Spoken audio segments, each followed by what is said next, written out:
कल जिसमें कर रहे थे आज उसी में ही कंटिन्यू करेंगे। Web application 17 with database 105। तो कल थोड़ा सा हमने शुरू किया था, ये देखोगे तो एक बार मैं इस पूरे का एक बार आपको फ्लो का ओवरव्यू दूंगा। इसे हम क्या कहते हैं, कनेक्शन स्ट्रिंग। और ये जो कनेक्शन स्ट्रिंग है हम लोग एक जगह लिखते हैं वेब कॉन्फ़िग फाइल में। क्यों लिखते हैं? क्योंकि वेब कॉन्फ़िग फाइल में अगर हम लिखेंगे उसको तो एक जगह चेंज करेंगे वेब कॉन्फ़िग में तो पूरे प्रोजेक्ट में वो चेंज होगा। वेब कॉन्फ़िग में जब चेंज करते हो तो प्रोजेक्ट रिकम्पाइल भी करना पड़ता, क्योंकि वेब कॉन्फ़िग किसमें बनी हुई है, XML में, और XML जो है उसमें कंपाइलर नहीं होता। That's why web config file भी क्या होती है, नॉन कंपाइलर। यानी आपको पूरी लाइन जो लिखी इसका मीनिंग पता होना चाहिए। अब यहाँ पे कल हम लोगों ने ये कनेक्शन स्ट्रिंग लिखा है, क्लियर है? अब ये जो कनेक्शन स्ट्रिंग है आपका, ये मैंने समझाया था कि जो कनेक्शन स्ट्रिंग आपने लिखा CNP का नेम और कनेक्शन स्ट्रिंग ये सर्वर का नेम, डाटाबेस का नेम और इंटीग्रेटेड सिक्योरिटी ट्रू। उसके बाद एक स्क्रीन बनाई थी employee.aspx। ये स्क्रीन है, ये डाटा एंट्री स्क्रीन है, कुछ नहीं है। अभी हम सिंपल स्क्रीन बनाई है। डिस्प्ले पे क्लिक करो तो यहाँ पे हम एक कंट्रोल और लगाएंगे। तो टूल बॉक्स में जाओ, व्यू मेन्यू में गए और टूल बॉक्स बताइए आपको। अब टूल बॉक्स और स्टैंडर्ड कैटेगरी में कंट्रोल है लिस्ट बॉक्स।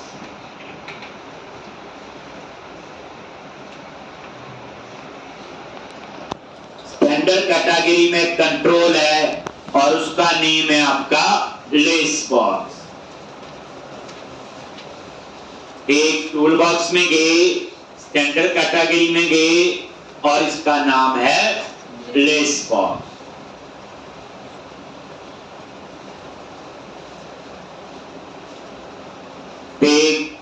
List box. अब इस लिस्ट बॉक्स में हमें एम्प्लॉय नेम डिस्प्ले करनी है।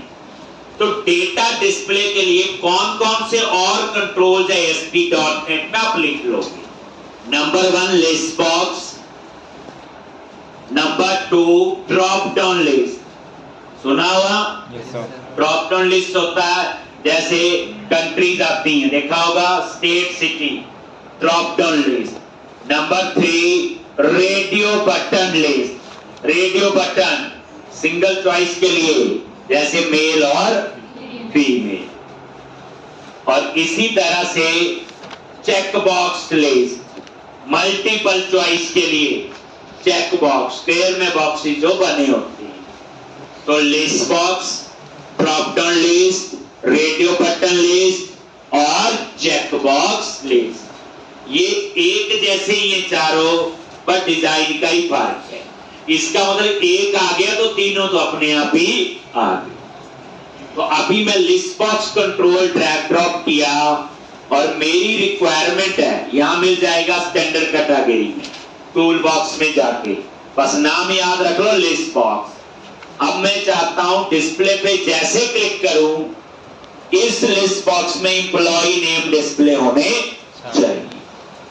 तो जैसे डिस्प्ले बटन पे क्लिक करूं, रिक्वायरमेंट ये है, क्लिक किया तो अब हम सीखेंगे टेबल से डाटा फेच कैसे करना है। सेव करना तो आ गया आपका, SQL कमांड और वही सेम डेटा मैनिपुलेशन के लिए आपको बताया। SQL command class. अब आपको पता है एसक्यूएल कमांड पे F12 प्रेस किया तो ये भी कौन सी क्लास है? सील्ड क्लास है। system.data.sql क्लाइंट नेम स्पेस में। और सील्ड क्लासेस कल बताया था जिनको आप इनहेरिट नहीं कर सकते। और उसके बाद क्या लिखोगे next? cmd dot command text. और यहां हम अभी पढ़ रहे हैं इनलाइन क्वेरी से, तो क्या लिखेंगे? टेबल से डाटा फेच करना हो तो क्या लिखते? सिलेक्ट स्टार का मीनिंग होता all column from table name TBM। ये TBM टेबल से सारे कॉलम उठाएगा। नहीं जी मुझे तो 2 ही चाहिए मान लो, तो स्टार की जगह क्या लिख दोगे? Amp number name. सारे चाहिए हो तो स्टार, स्पेसिफिक चाहिए हो तो कॉलम के नेम। तो सिलेक्ट मुझे 2 ही चाहिए, एम्प नंबर और नेम फ्रॉम TBM। ये क्वेरी क्या करेगी? सीक्वल की सिलेक्ट स्टेटमेंट क्या करती? टेबल से डाटा फेच करती। अब मैं आपसे क्वेश्चन पूछता हूं, क्या सिलेक्ट स्टेटमेंट को विदाउट फ्रॉम लिख सकते हैं कि नहीं? नहीं लिख सकते सर, नहीं लिख सकते। जिसको लगता है नहीं लिख सकते पहले वो आप क्या करें? जिसको लगता है लिख सकते हैं वो आप क्या करें?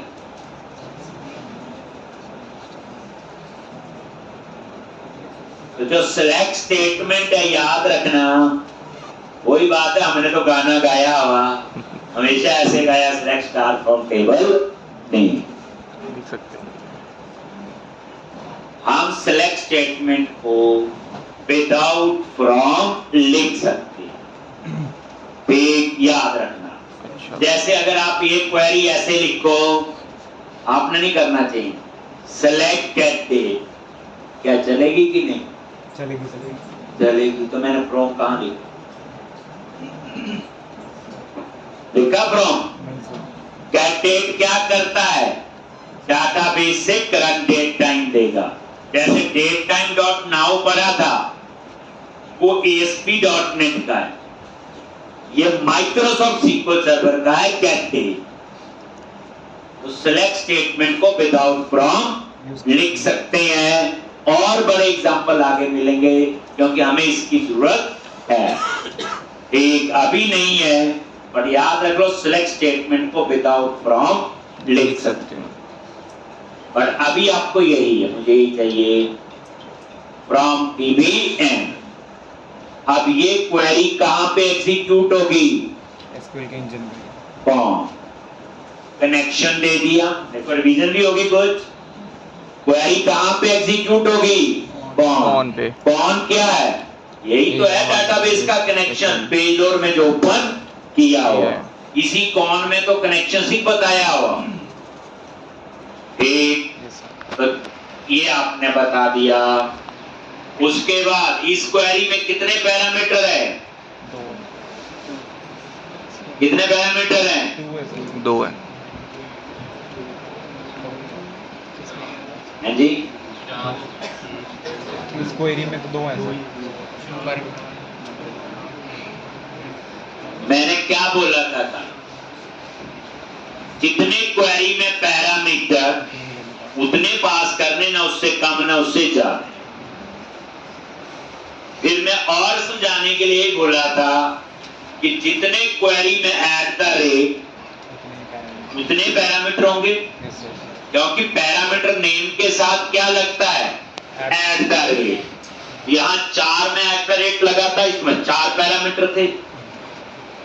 अब यहाँ 1 में भी नहीं लगा हुआ है ऐट द रेट, इस मतलब इसमें कोई भी पैरामीटर नहीं। पूरी बात समझा मैंने कितनी बार बोला? जितने क्वेरी में पैरामीटर उतने पास करने हैं। दूसरी बात मैंने ये भी बोला, जितने क्वेरी में ऐट द रेट, जो रिकॉर्ड कर रहे हो देखना, 5-4 बार बोला। तो जितने क्वेरी में पैरामीटर, तो पैरामीटर हमेशा कैसे बनता आपका @ के साथ, बट इसमें तो कोई पैरामीटर नहीं है, तो नहीं है तो नहीं पास करेंगे। फंक्शन विदाउट पैरामीटर होता ही है कई बार, कुछ जबरदस्ती थोड़ा पास करना। तो इसमें कोई पैरामीटर नहीं है और इसमें कोई पैरामीटर पास नहीं होगा। अब आपने इस क्वेरी को एग्जीक्यूट करना है। क्या करना है? एग्जीक्यूट। एग्जीक्यूट। ठीक, और उसका रिजल्ट हम स्टोर करेंगे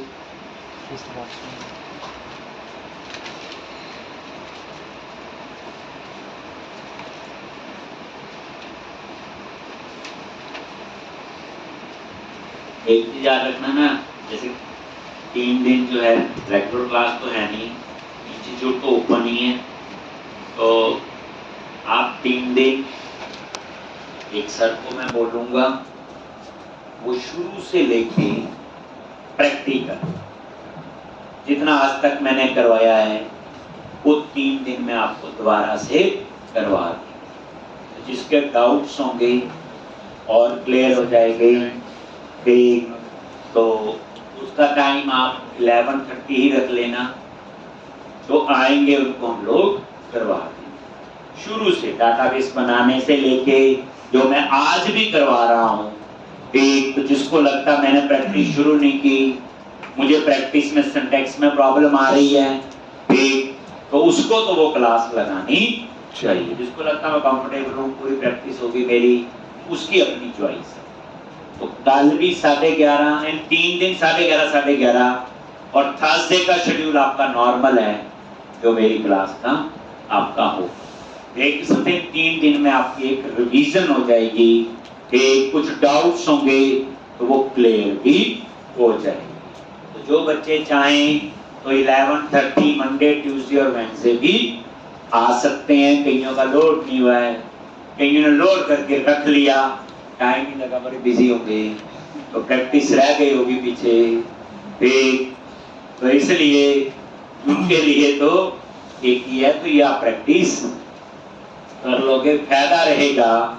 लगाना चाहो तो लगा सकते, ठीक। अब उसके बाद सेलेक्ट क्वेरी का मतलब होता है टेबल से डाटा फेच करना, और उस डेटा को स्टोर करने के लिए अब एक और नई क्लास है, SQL data reader. SQL data reader एक नई क्लास हम लोग यूज करने जा रहे हैं, और एसक्यूएल डेटा रीडर पे पहले एसक्यूएल, पहला काम तो यही है लॉग, और एक नॉर्मल क्लास है, ना सीड क्लास है ना स्टैटिक क्लास है, ये देखो, और ये देखो system.data.sql क्लाइंट, और नीचे नजर मारो, इसमें कोई कंस्ट्रक्टर जैसी चीज आपको नजर नहीं आ रही। जैसे ये देखो, नहीं आ रहा ना कुछ, ये देखो, अगर आप बच्चे एसक्यूएल कमांड पे F12 प्रेस करते हो, ये देखो, ये कंस्ट्रक्टर तो है 5, same name class name method ही बने हैं। तो इसका मतलब ये है कि एसक्यूएल डेटा रीडर क्लास कुछ और है, ये तो पता चल गया। इसमें तो मुझे कंस्ट्रक्टर भी नजर नहीं आ रहा है, कोई ऐसी चीज नहीं नजर आ रही। यहाँ क्या कहानी होगी वो मैं आपको बताऊं। तो ये सिंपल क्लास है और इसके साथ न्यू नहीं लगे। पहली बार न्यू नहीं लगता तो मेमोरी कहाँ लोकेट होती है? स्टैक में। ठीक है जी। अब ये एसक्यूएल डेटा रीडर क्लास वही system.data.sql क्लाइंट नेम स्पेस में, ये धीरे धीरे याद हो जाएंगे बच्चे। देखो आ रहा अपने आप system.data.sql क्लाइंट। अब एसक्यूएल डेटा रीडर क्लास किसके लिए यूज होती, क्यों यूज करते हैं, क्या फायदा, यही पता होना चाहिए। एसक्यूएल डेटा रीडर आपकी डेटा डिस्प्ले करने के लिए यूज होती है। जैसे सेलेक्ट का काम क्या है, टेबल से डाटा फेच करना, उस डेटा को स्टोर करने के लिए। तो एसक्यूएल डेटा रीडर जो है इट इज रीड ओनली, ये रीड ओनली है। इस क्लास से कोई मैनिपुलेशन नहीं होगी, सिर्फ रीड कर सकती है। रीड ओनली है और ये डाटा डिस्प्ले करने के लिए यूज होती है। और सबसे इंपॉर्टेंट पॉइंट है ये फॉरवर्ड ओनली। क्या ये फॉरवर्ड ओनली। Forward only.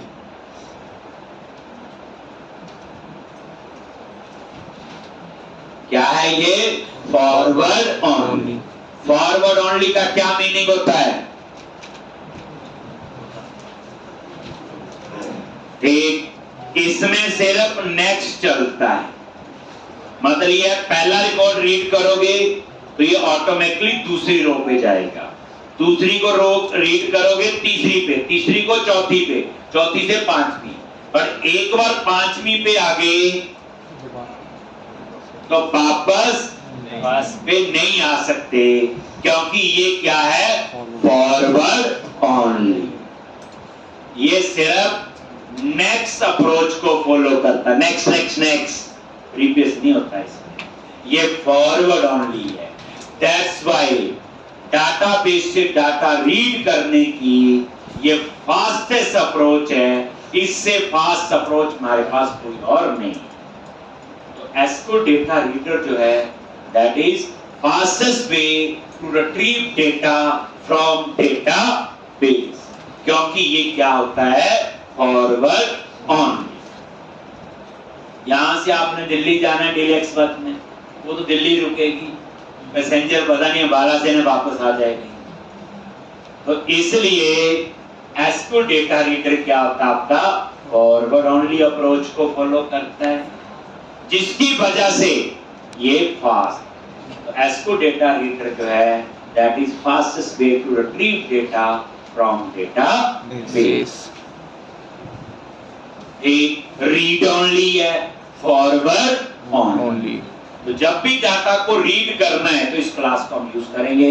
इसके साथ न्यू नहीं लगता, न्यू तो कंस्ट्रक्टर के लगता है ना। एक कंस्ट्रक्टर होगा इसमें, हो सकता प्राइवेट कंस्ट्रक्टर, कम सुना होता, कम पढ़ा होता है, आगे आएगा लॉ। तो अब हम जब भी बच्चे सिलेक्ट क्वेरी यूज करो ना, सिलेक्ट का मतलब क्या? टेबल से डाटा फेच करना, तो वहां इसको डेटा रीडर आपकी यूज हो। तो अब आपने क्या लिखना है? dr is equal to cmd dot execute। ये नहीं, एग्जीक्यूट रीडर क्या करता है? इस क्वेरी को एग्जीक्यूट करेगा और जो इसका रिजल्ट आएगा कहां स्टोर करेगा? Data reader. देख लो एग्जीक्यूट रीडर क्या रिटर्न कर रहा है? करो, एग्जीक्यूट रीडर एक मेथड है और क्या रिटर्न कर रहा है? SQL data reader. अगर बिल्कुल चीज मैच होती जो हम पढ़ रहे हैं और ये सिस्टम, ठीक, तो ये आपका आ जाए। लेकिन अब यहां थोड़ा सा टेक्निकली हो जाएंगे। जब न्यू नहीं लगाती तो डेटा कहां एलोकेट करता है? मेमोरी स्टैक में। और स्टैक में हमेशा क्लास का क्या आता है? Reference address. डेटा नहीं आएगा। एग्जीक्यूट रीडर क्या करता? इस क्वेरी को एग्जीक्यूट करेगा, इसका जो रिजल्ट आएगा उस रिजल्ट का जो रेफरेंस है वो डाटा रीडर में होगा, क्योंकि स्टैक में क्या आएगा? Address, reference.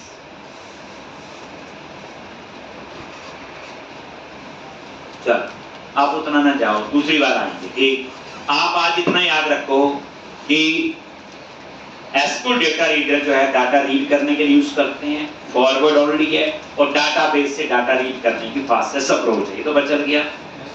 एग्जीक्यूट रीडर क्या करेगा? इस क्वेरी को एग्जीक्यूट करेगा और डाटा रीडर में इसका डाटा डाल देगा। अभी रहने, दूसरी बार पढ़ेंगे तो मैं इसको और आगे पढ़ेंगे। अभी इतना याद रखो, बस इतना तो याद हो गया।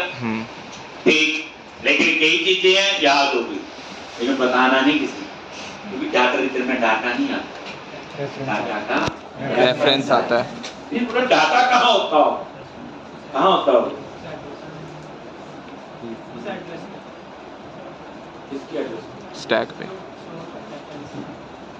याद रखना बच्चे, जब आप सेलेक्ट क्वेरी लिखते हो, ध्यान से, जब भी कभी सेलेक्ट क्वेरी लिखती है उसका काम क्या है? डाटाबेस से डाटा फेच करना। फेच करने के बाद तो क्वेरी कहाँ रखती है डेटा?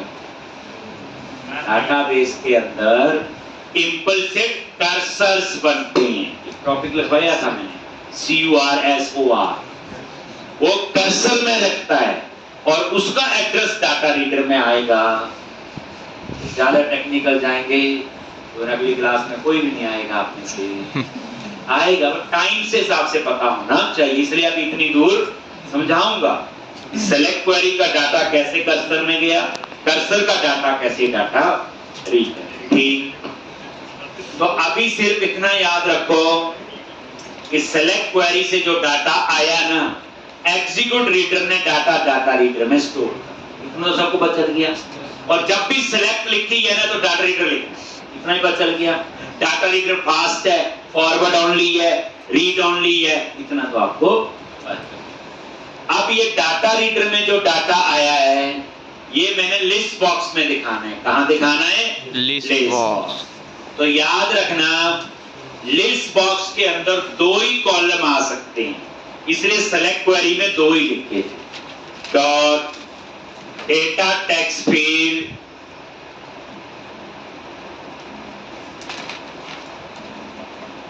यहां पे नेम, डाटा टेक्स्ट फील्ड में उस कॉलम का नेम जो कॉलम आप लिस्ट बॉक्स में डिस्प्ले करना चाहते हैं। मैंने बोला जी इंप्लॉई नेम, ये टेबल में बच्चे कॉलम नेम है, याद है। डाटा वैल्यू फील्ड में उस कॉलम का नेम जो स्क्रीन पे डिस्प्ले नहीं करना, स्क्रीन पे डिस्प्ले नहीं। ठीक, तो डाटा वैल्यू फील्ड में उस कॉलम का नाम आता है जिसका डाटा स्क्रीन पे डिस्प्ले नहीं होगा। जैसे एम्प नंबर हम स्क्रीन पे डिस्प्ले नहीं कर रहे, फिर आप बोलोगे इसको क्यों ले रहे, इसका आंसर आपको आगे देना। अभी इतना याद रखो, डाटा टेक्स्ट फील्ड में जिस कॉलम का नाम है उसका डाटा डिस्प्ले होता है, डाटा वैल्यू फील्ड में जिस कॉलम का नाम है उसका डाटा डिस्प्ले नहीं होता। एक, अब यहां पे लिस्ट बॉक्स में डाटा कहां से आएगा? दैट इज डेटा सोर्स, और वो डेटा आएगा जो ऊपर डाटा रीडर हमने लिया है। लेकिन ये डाटा आता नहीं है, आता कब है? जब हम डेटा बाइंड को कॉल करते हैं। डाटा टेक्स्ट फील्ड में उस कॉलम का नाम जो स्क्रीन पे डिस्प्ले होगा, डाटा वैल्यू फील्ड में उसका नाम जिसका डिस्प्ले स्क्रीन पे नहीं होगा। कभी भी आप जनरली देखो, हम स्क्रीन पे नेम डिस्प्ले होंगे, आईडी वगैरह वैसे भी डिस्प्ले नहीं करते। हम इकट्ठे पढ़ते हैं, एक दूसरे के नेम पता होंगे, रोल नंबर हमें नहीं पता होता, तो हम भी यहाँ एम्प्लॉय का नेम डिस्प्ले तभी कर रही हैं। अगर आपको कोई गुस्सा आए तो आप यहाँ पे ये लिख दोगे तो स्क्रीन पे आपको नजर क्या आएगा? यहाँ पर नंबर आएगा। इसमें लड़ाई वाली बात थोड़ी है। तो आप सिर्फ समझो, इस डाटा टेक्स्ट फील्ड में उस कॉलम का नाम जो स्क्रीन पे नजर आएगा लिस्ट बॉक्स में, डाटा वैल्यू फील्ड में उस कॉलम का नाम जो लिस्ट बॉक्स में नजर नहीं आएगा बट लिस्ट बॉक्स में तो होगा। अब होगा उसका क्या फायदा वो बाद में आएगा। कहां से डाटा आएगा? डाटा रीडर से। आता नहीं है, आता कब है? जब डाटा बाइंड को क्लोज कर, जब डेटा बाइंड को कॉल करते। जैसे किसी ने रजिस्टर करवा लिया अंबाला से आना है, दैट इज डाटा सोर्स। अगर उसने बैच ज्वाइन कर लिया, दैट इज डेटा बाइंडिंग। तो डाटा सोर्स लिखने से काम नहीं चलेगा। डाटा सोर्स में बता दे यहां से डाटा आएगा, पर आता नहीं है। आता कब है? जब डेटा बाइंड, और उसके बाद you must close the data reader. अब एक नई कहानी आएगी, ये ना पूरी कहानी पीछे। जैसे कई बार हम मूवी देखने जाते हैं, बीच में एक ऐसा कैरेक्टर आ जाता है, तो थोड़ी समझ नहीं आता हमें क्यों आया है, वो थोड़ी इसलिए आया था, कई बार तो बिल्कुल एंड में पता चलता क्यों आया है। तो ऐसा आपके साथ भी हो तो घबराना नहीं। अब देखो, you must close the data reader. मैंने क्यों बोला? एक्चुअल में जो डाटा रीडर है, ये एक एस्कुलेटर रीडर जो है, ये आपकी एक सिंगलटन क्लास की वो होती जिनका रेफरेंस एक बार बनता है, बार बार नहीं बनता। नहीं तो उस केस में क्या होगा? उस क्लास को आप बार बार यूज नहीं कर सकते अगर आप उसे क्लोज नहीं करोगे, चाहे उसका नाम DR1 भी लिख लो, सेम स्कोप में दोबारा से यूज नहीं कर सकते। ये सिंगलटन क्लासेज होती हैं जिनका रेफरेंस एक बार बनता है। हम फंस जाएंगे सिंगलटन क्लासेज। आप बोलोगे हम तो नाम ही पहली बार सुना, ये आगे पूरा सुनाएंगे आपको, इसलिए कंफ्यूज नहीं।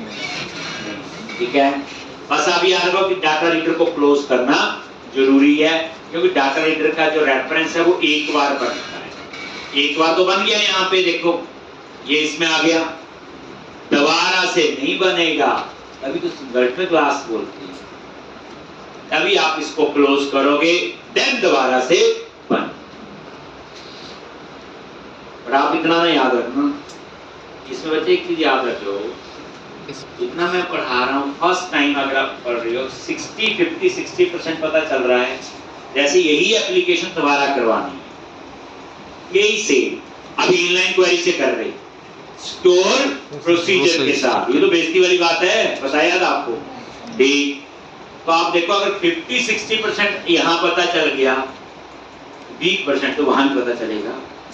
तो इसलिए जो चीज मैं करवाता हूँ, ये नहीं भी आज होगी बस अब कल नहीं होगी, ये रोज यूज होगी। तो इसलिए ऐसा नहीं होगा कि नहीं समझ आई, बस आपका काम है जितनी बेस्ट वे से आपने प्रैक्टिस करनी है, हो गया। और एसक्यूएल कमांड ने जो रिसोर्स यूज किए, वो रिसोर्स मैंने क्या कर दिए? फ्री। cmd.dispose। देखो जैसे ही क्लास का ऑब्जेक्ट बनेगा, सारा काम होगा और ये ऑब्जेक्ट यहाँ पे आके डिस्ट्रॉय हो जाए। अगर ये लाइन नहीं लिखो कोई एरर नहीं आएगी, लेकिन पता कब चलेगा? जब प्रोजेक्ट लाइव होगा, लाखों लोग एक्सेस करेंगे, फिर उस केस में क्या होगा? कोड हैंग हो गया, फिर वो रीसेट करेंगे, फिर थोड़े दिन बिल्कुल ठीक चलेगा, मेमोरी क्लियर हो जाएगी। उसको क्या पता आप ऑब्जेक्ट बनाई आ रहे हो, डिस्ट्रॉय नहीं कर रहे। ये देखो डिस्प्ले बटन पे क्लिक करो, वो देखो लिस्ट बॉक्स में क्या आ गई? Employee name. अब बारी पता चली, दो रिकॉर्ड सेव हुए, एक और कर लेते हैं, चलो 3, यहाँ पे नेम दे दिया, यहाँ पे एड्रेस, यहाँ पे सैलरी, और अगेन क्या करो? सेव। जैसे सेव किया तो सेव हो गया। अब यहां नहीं आया तो यहां कब आएगा? जब डिस्प्ले बटन पे क्लिक करो। मैं आपको गुस्सा आ गया, आप चाहते हो कि जैसे मैं सेव करूं साथ के साथ ही लिस्ट बॉक्स में आ जाए, मैं दोबारा से डिस्प्ले पे क्यों क्लिक करूं? दोनों तो ये चाहिए ना, सेव हुआ साथ ही लिस्ट बॉक्स रिफ्रेश हो जाए। तो क्या चाहते हो आप लोग? जो डिस्प्ले वाला कोड है, कौन सा कोड है? डिस्प्ले। ये जो है, ठीक, ये कोड मुझे अब सेव में भी चाहिए। लॉजिक क्या है? जैसे सेव हुआ लिस्ट बॉक्स रिफ्रेश हो जाए, तो आप चाहते हो ये डिस्प्ले वाला कोड, तो मुझे डिमांड बढ़ गई इस कोड, जिसको आप कहते हो रीयूजेबिलिटी। तो आप क्या बनाओगे इसका? मेथड बोलना, ठीक। आप इसको सेलेक्ट किया, कोड लिख लिया आपने, बिल्कुल ठीक चल रहा है, अभी कोड बार बार चाहिए, तो क्या बना लोगे इसका? मेथड। कैसे बनाते हो? सेलेक्ट करो, यही है डिस्प्ले का कोड, एसक्यूएल कमांड से लेके cmd.dispose तक। ध्यान से, कुछ नया तरीका बताने जा रहा हूं। Click on edit menu and click on refactor और click on extract method.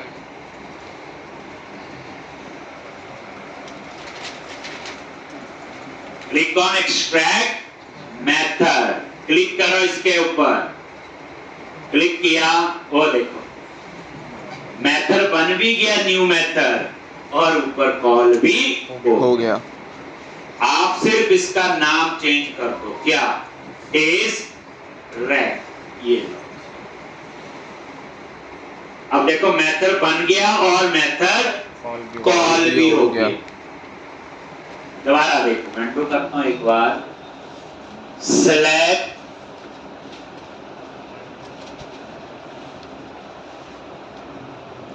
Edit refactor extract method पे क्लिक करो और यहां पे मेथड का नेम क्या आएगा? टेस्ट ब्रेक और सेव।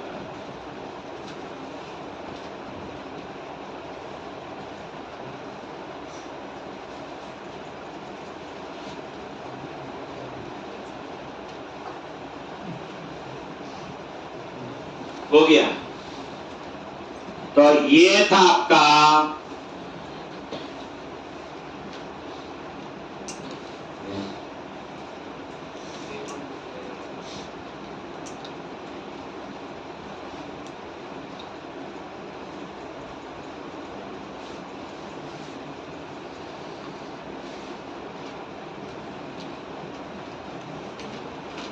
तो अब यहां पे आप लोग क्या करोगे? सर इसको फोर्थ बटन पे कॉल क्यों कर रहे हैं हम लोग? एक बटन वो डिस्प्ले का तो है, बट सर हम सेव इसमें भी चाहिए, इस पे तो चाहिए ही है, इसलिए इस पे तो कॉल ठीक हो रहा है। अब आप इसको कॉल करो कहां पे? सेव में। सेव का कोड ये लिखा हुआ, insert query, execute non query के बाद कहीं पे भी लिख सकते हैं। सेव होने के बाद अभी मेरे पास जगह यहां पे है तो मैंने यहां, तो एग्जीक्यूट नॉन क्वेरी के बाद कहीं पे भी लिख सकते हैं। तो ये कोड था आपका। आपको पता चल गया कि कोई कोड लिखा बार बार यूज करना है, क्या बनाओ? मेथड बना लो। ये नहीं कट पेस्ट के चक्कर में पड़ना, जैसे मैंने बताया वैसे यूज करो। तो ये आपने डिस्प्रेक कॉल कर, कोड ऑन डिमांड लिखना। अभी मैंने पढ़ा दिया, आपको याद है सर ने बनाया था डिस्प्रेक, पहले बना के बैठ जाओ जब डिस्प्ले का कोड नहीं, हमेशा अच्छा आता भी है, तभी तो एक्चुअल रिक्वायरमेंट पता चलेगी ये डिस्प्रेक बनाया क्यों। एक अब यहां पे रन करो और डिस्प्ले आगे यहां पे ये चल रहा है बटन। अब मैं यहां पे एक और रिकॉर्ड,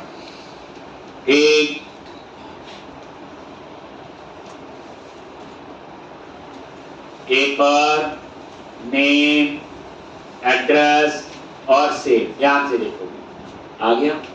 यस। जैसे सेव हुआ लिस्ट बॉक्स में वो डाटा डिस्प्ले हो। तो अब आपको क्या आ गया कोड? जैसे बैंक में अकाउंट ओपन होता, सेव हो गया। अब बैंक वालों को बोला जी मुझे पूरी डिटेल दो, डिस्प्ले का कोड, पूरी ट्रांजैक्शन की डिटेल दो। हम सिर्फ नेम डिस्प्ले कर रहे हैं, वहां और भी चीजें होंगी। आप चाहते नहीं मुझे 6 कॉलम का डाटा दिखाना है, उसके लिए कुछ और पढ़ेंगे, टेबल टू तब देखेंगे।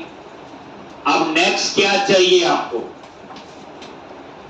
यहां मैं ये चाहता हूं जिस नेम पे मैं क्लिक करूं उसका डेटा टेक्स्ट बॉक्स में आना चाहिए। जिसको सिंपल भाषा में आप बोलो फाइंड कर। जैसे अभी आपने अपने फोन का बिल देना है, तो एयरटेल के ऑफिस गए या ऑनलाइन, तो वहां पे वो आपका फोन नंबर डालेंगे तो पूरे बिल की डिटेल आपकी आ जाएगी। दैट इज फाइन, क्योंकि आपके फोन नंबर की आएगी ना डिटेल, दूसरे की नहीं आएगी जिसका फोन नंबर होगा। ठीक, आपने अपना रिजल्ट देखना है, अपना रोल नंबर डाला, आपका रिजल्ट आएगा, दूसरे का जिसका डालोगे। तो सेम चीज मैं ये चाहता हूं। मैंने जी दमन पे क्लिक किया, तो यहाँ टेक्स्ट बॉक्स में दमन की डिटेल आनी चाहिए, दमन का ही एम्प नंबर, दमन का ही नेम और दमन का ही एड्रेस और सैलरी। ये कौन सा कोड होता है? फाइन नहीं होता है। Yes sir. सेव हो गया, डिस्प्ले हो गया। अब आपको आना चाहिए फाइन। फर्क क्या है? सेव मतलब सबमिट, जैसे किसी वेबसाइट में रजिस्टर करता है सबमिट। डिस्प्ले, मुझे सारे एम्प्लॉय की इंफॉर्मेशन चाहिए, डिस्प्ले। मुझे स्पेसिफिक एम्प्लॉय की चाहिए तो वो फाइंड। फाइंड। तो अब मुझे करना है, तो रिक्वायरमेंट क्या है? मैं लिस्ट बॉक्स पे जिस नेम पे क्लिक करे हमें उस एम्प्लॉय की डिटेल,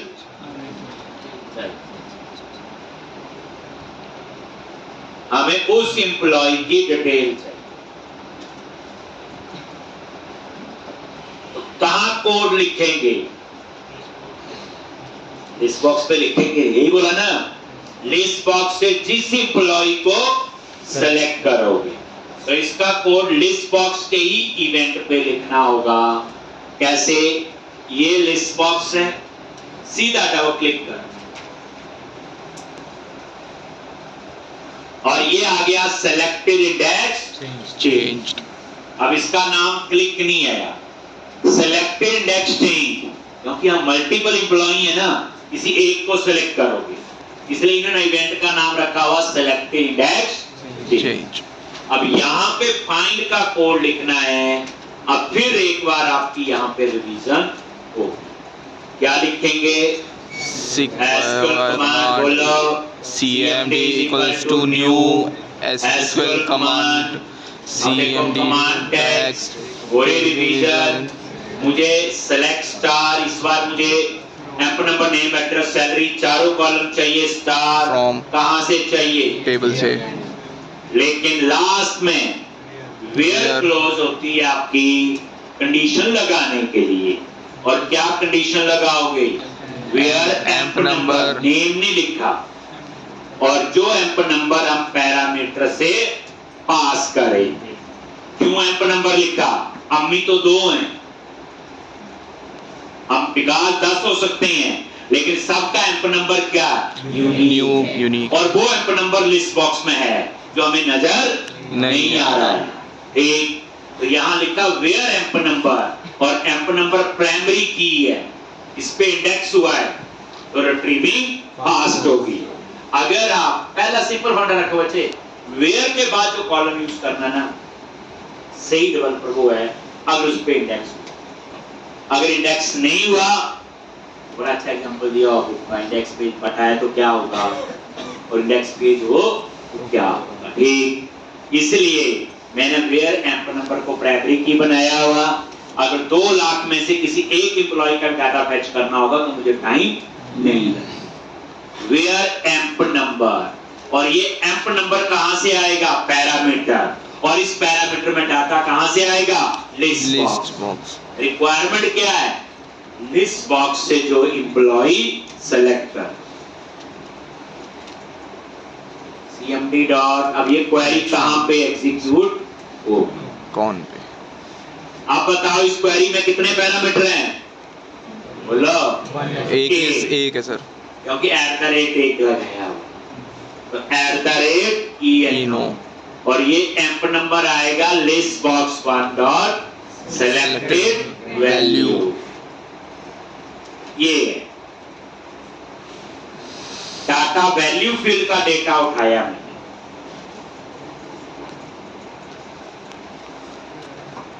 शुरू कर दो practice.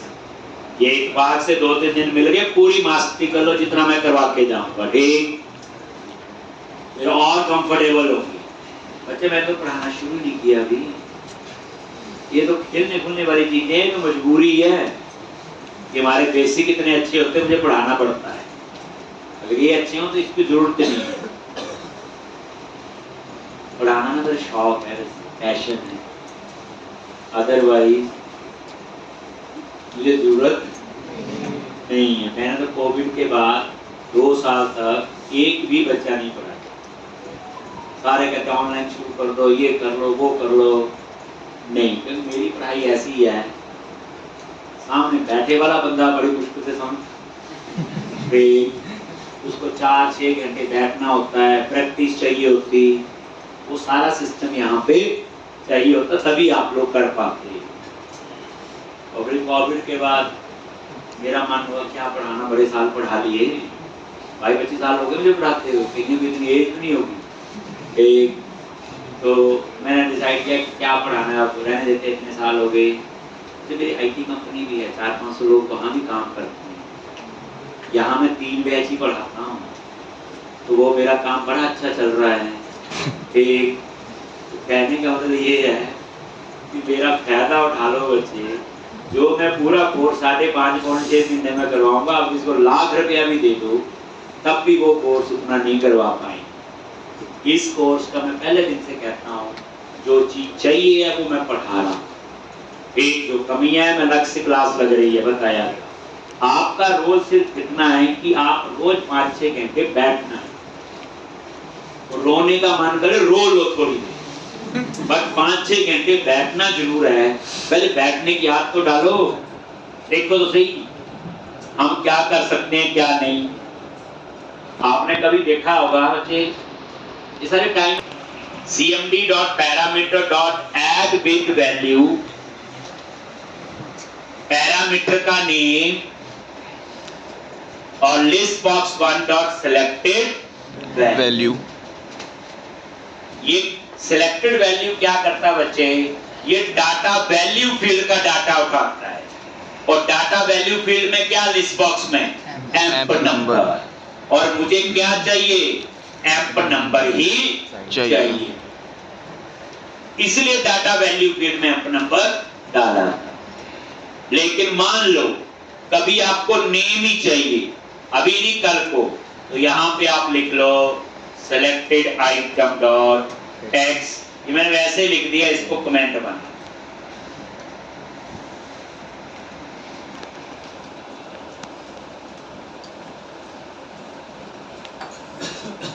selected item dot text।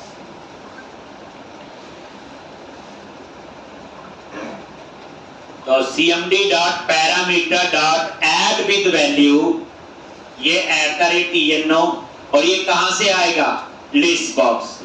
तो जैसे मैं लिस्ट बॉक्स पे क्लिक करूंगा तो सिलेक्टेड वैल्यू क्या करेगा, डाटा वैल्यू फील्ड का डाटा उठा देगा, और डाटा वैल्यू फील्ड में क्या है, एम्प नंबर, जो स्क्रीन पे नजर नहीं आ रहा, ये है। लेकिन कभी नेम ही चाहिए, अभी नहीं कल को कहीं पे, तो उसके लिए क्या सिंटैक्स होता, सेलेक्टेड आइटम डॉट टेक्स्ट। अब यहां पे अभी मैंने सिंपल उसमें समझाया क्या,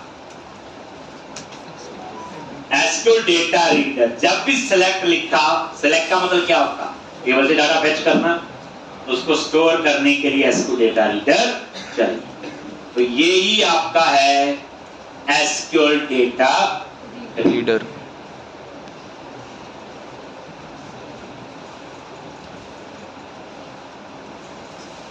तो एग्जीक्यूट रीडर क्या करेगा, कमांड टेक्स्ट में जो क्वेरी है ये उसको एग्जीक्यूट करेगा, उसका जो रिजल्ट है,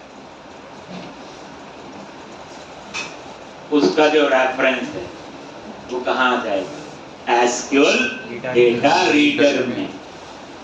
यही हुआ, ऐसे एक लाइन में लिख सकते हैं एक ही बात।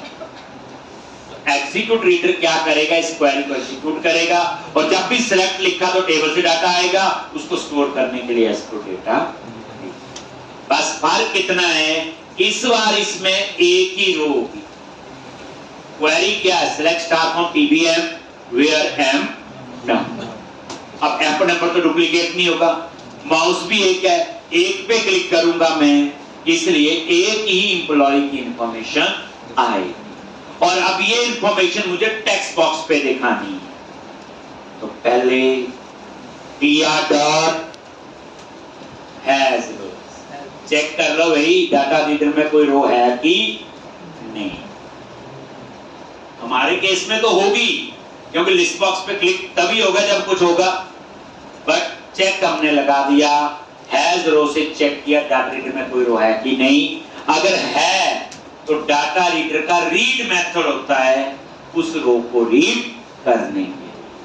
दिया डॉट रीड क्या करता, पहली रो को रीड करेगा, फिर अगर रीड लिखा तो दूसरी रो पे जाएगा, फिर अगर रीड लिखा तीसरी रो पे जाएगा, 3 रो रीड कर ली, वापस फर्स्ट पे नहीं आएगा, क्योंकि क्या होता है ये फॉरवर्ड ऑनली। खैर हमारे केस में तो एक ही रो है, इसलिए हमें तो सिर्फ दिया डॉट रीड। ज्यादा रोज और लूप लगते हैं, वो सारी कहानी आगे आए। तो दिया डॉट रीड पहली रो पे जाएगा और उसको रीड कर लेगा, और इसमें एक ही रो आएगी इस क्वेरी का रिजल्ट, और रिजल्ट कहां दिखाना है, टेक्स्ट बॉक्स 1 में डॉट टेक्स्ट। क्या लिखोगे, dr, पहला कॉलम क्या है, amp number dot to string, और इसी तरह से कोई कॉपी पेस्ट नहीं करना, आपकी मशीन पे कंट्रोल सी नहीं चलता।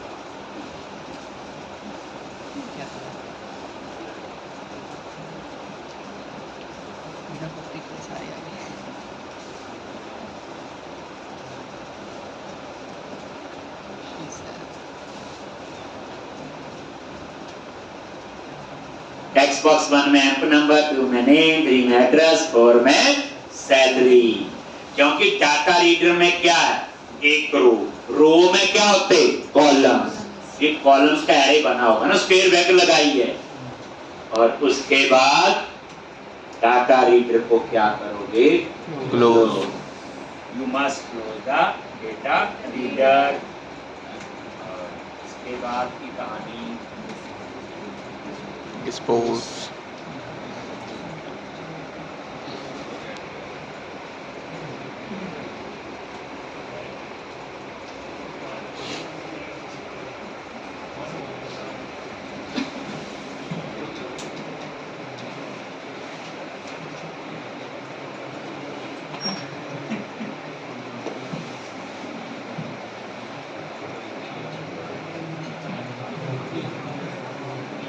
माइक भी बंद हो गया, कैसा जाओ।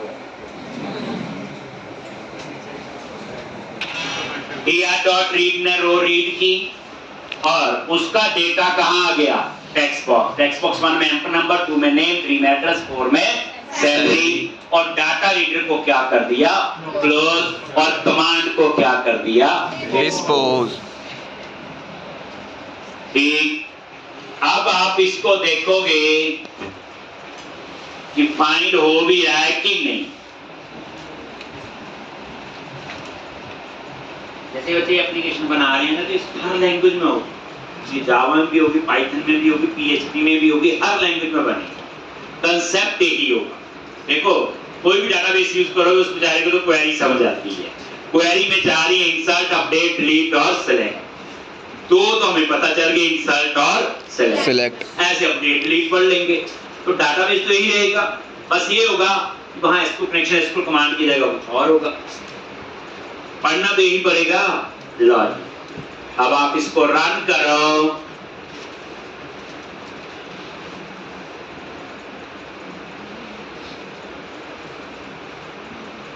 अब आपने डिस्प्ले पे क्लिक किया, आगे यहाँ पे, अब हम चाहता हूं जिस नेम पे मैं क्लिक करूं उसकी डिटेल कहां आ गई, टेक्स्ट बॉक्स में आ गई ना, नहीं आई सर। ये ना हाँ करना ये लो, अब ये डिटेल नहीं आई, कोड तो मैंने लिख दिया, एरर भी कोई नहीं है, ये देखो क्लिक कर रहा हूं, काम तो कुछ नहीं हो रहा है। तो अब एक चीज याद रखना, एक लिस्ट बॉक्स की प्रॉपर्टीज में गए और एक प्रॉपर्टी है auto post back, set the auto post back property to true to fire the events except the button. Set the auto post back property to true to fire the events except the button. Button को छोड़ के किसी भी control का अगर आपको event fire करना है, उसकी auto post back property true. Set the auto post back property to true to fire the events except the button. Save के क्लिक में कहां किया मैंने, अब डिस्प्ले के क्लिक में कहां किया, तो बटन को छोड़ के किसी भी कंट्रोल का अगर आपको इवेंट यूज करना है, वो तभी काम करेगा जब उसकी auto post back property true. तो set the auto post back property to true to fire the events except the button. आप विकास कुमार पे क्लिक किया, आगे फिर अमित कुमार राणा पे क्लिक किया, आ गई, ये लो आगे रिवेल, ये चल रहा है। अब उसके बाद अगला कोड क्या होगा, ये विकास कुमार नहीं, गलत स्पेलिंग थी, तो विकास कुमार राणा। और अपडेट के क्लिक में डाटाबेस में अपडेट होना चाहिए। इसके बाद कौन सा कोड आएगा, अपडेट। अब आप बताओ, अपडेट का पहले थोड़ी लिख सकते हो, इसे कोड ऑन डिमांड पूरा फ्लो, ये नहीं सेव पे क्लिक किया अपडेट पे क्लिक पे, ऐसे नहीं होगा। देखो जब तक आपको पता ही नहीं किसकी इंफॉर्मेशन अपडेट करनी, तो आप तब तक, जैसे दमन पे क्लिक किया, ये दमन नहीं है जी, इसका स्पेलिंग मेरे से गलत हो गई, तो दमन कुमार है। अब अपडेट के क्लिक में कहां अपडेट होगा, बेस। ठीक है जी, आ गया सम। एक चेक कर लूं मैं जाते हुए, आगे एक और समझाएगा बच्चे, कुछ पूछना हो उसमें अभी तक हो जाएगा, तो पहले मुझे समझाओ एक चीज, नंबर की डाटा टाइप इंटीजर है, ये टू स्ट्रिंग कर दिया, क्यों किया, क्योंकि लेफ्ट हैंड साइड में जो टेक्स्ट है वो स्ट्रिंग है। टेक्स्ट स्ट्रिंग होता है, प्रॉपर्टी वैल्यू देखो, माउस लेके भी जाओ बदल जाएगा, तो इसको तो आपने टू स्ट्रिंग कर दिया। सैलरी क्या है, इंटीजर है, और ये टेक्स्ट क्या है, स्ट्रिंग, तो इसको भी टू स्ट्रिंग कर दिया। फिर ये नेम और एड्रेस को क्यों किया टू स्ट्रिंग,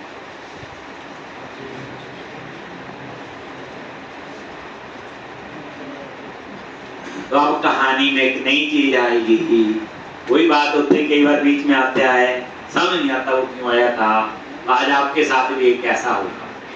लो पहली बात ध्यान से समझो, देखो वो लॉजिक आपके पास है, आपके माइंड में नहीं है यार, लेकिन आज के बाद अपने आप आएगा। देखो है एरे, स्क्वायर ब्रैकेट करेक्ट मानते हैं सारे। अब ये एरे किस चीज का बना है, स्ट्रिंग का, स्ट्रिंग का, इंटीजर का,